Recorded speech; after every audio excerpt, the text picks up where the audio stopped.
নমস্কার। আমরা এর আগে অনেক ভিডিওতেই ফিরোজা নিয়ে আলোচনা করেছি এবং আমাকে বহু দর্শকরা ফোন করেও জিজ্ঞেস করে, কেউ আবার মেসেজ করেও জিজ্ঞেস করেছে, আমি কি ফিরোজা ধারণ করতে পারি, আমি কি ফিরোজা ধারণ করতে পারি।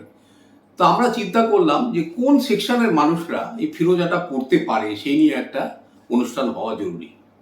কেন, ফিরোজা সৌভাগ্যের রত্ন, এটা আমরা আগে বলেছি। যার জন্য দেখবেন বহু চিত্র তারকা, বহু বড় বড় শিল্পপতি অনেকেই দেখবেন যারা একটু শৌখিন মানুষ, তারা কিন্তু ফিরোজা ধারণ করে।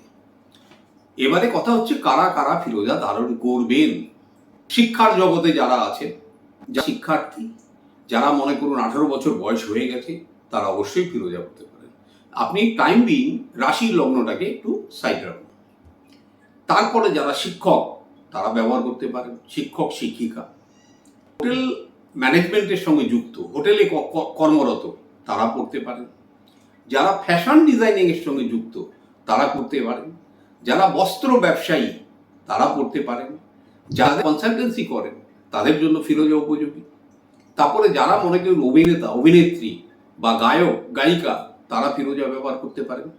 যারা অ্যাস্ট্রোলজি করেন, বাস্তু করেন, তারাও ফিরোজা ব্যবহার করতে পারেন। যারা ডাক্তার, তারাও ফিরোজা ব্যবহার করতে পারেন। যারা বিজনেসম্যান, তারাও ব্যবহার করতে পারেন।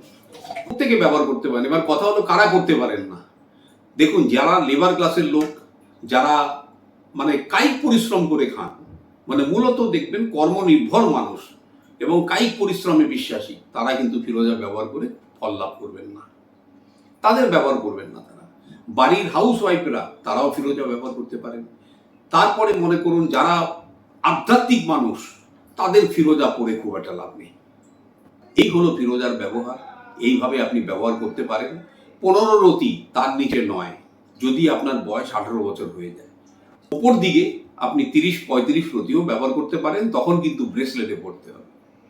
ইরানি ফিরোজা আকাশি কালারের ওপরে গোল্ডেন স্পটেড, খুব কার্যকরী, এটা ব্যবহার করবেন। এবং এর কিন্তু খুব একটা নিয়ম টিয়ম নেই, গঙ্গা জল দুধ দিয়ে শোধন করে যে কোনো বৃহস্পতি এবং শুক্রবার করতে পারেন।